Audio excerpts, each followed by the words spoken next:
El 22 de junio de 1874, la Armada Imperial del Brasil bombardeó el pueblo correntino de Alvear y estuvimos así de entrar en guerra. ¿Qué pasó verdaderamente? ¿Qué hechos se esconden? ¿Qué poderes se pusieron en juego esos días? Soy Benchi Silva y voy a contarte qué pasó hace 150 años en nuestro pueblo, pero necesitamos conocer las tramas de la historia, sus personajes y la red de influencias que aparecen y podrían ir desde un guardia costero hasta el presidente, que en esos días era Domingo Faustino Sarmiento.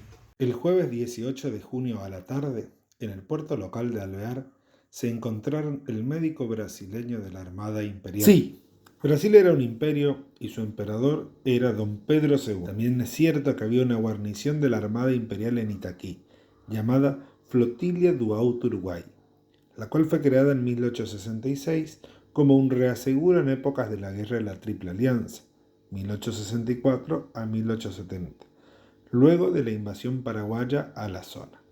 ¿Te imaginas enormes barcos en nuestro río? Bueno, volviendo al médico que se llamaba Pánfilo Freire de Carvalho, quien se encontraba con un ayudante, miembro de la farmacia de la Armada, los dos estaban uniformados y habían venido a Alvear a atender enfermos. Los brasileños se encontraron con los doctores, o no tanto, Guido Benatti y Vicente Logato.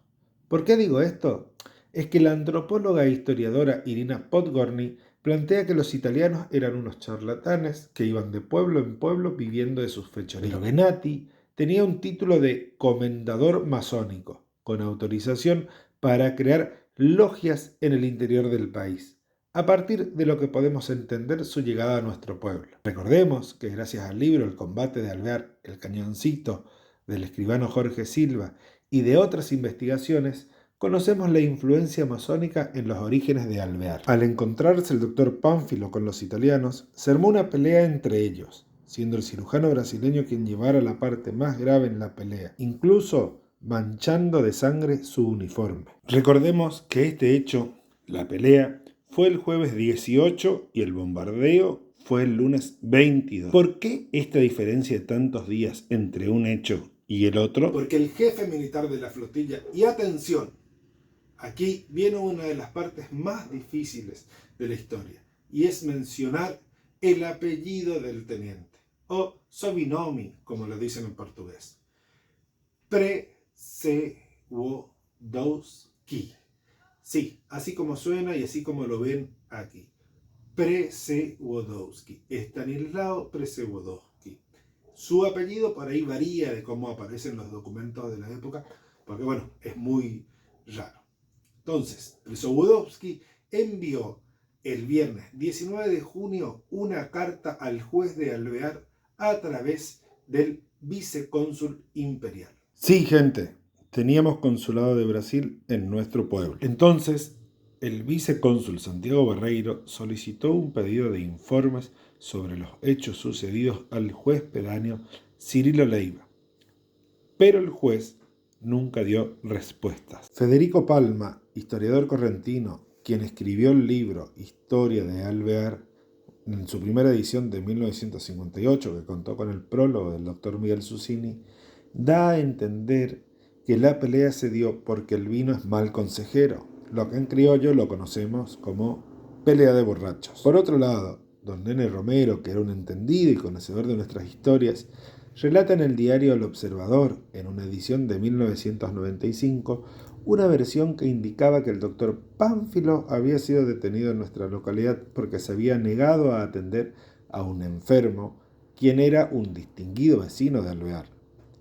Y entonces las autoridades brasileñas actuaron bombardeando el pueblo y luego solicitaron la liberación de su médico. Mientras que Podgorny relata que la pelea se dio por las acusaciones que Carvalho realizaba a los italianos de ser unos charlatanes y estafadores, a partir de lo cual, cuando se encontraron, se dio la pelea y que la Guardia de Frontera Argentina no hizo nada al respecto. Al no obtener una respuesta, el domingo 21 el teniente Przewodowski envió un ultimátum anunciando que si no entregaban a los criminosos en un plazo de 24 horas usaría lo que tuviera a su alcance y agregó: su fuerza no haría el ridículo y no serían meros espectadores de los insultos a los brasileños.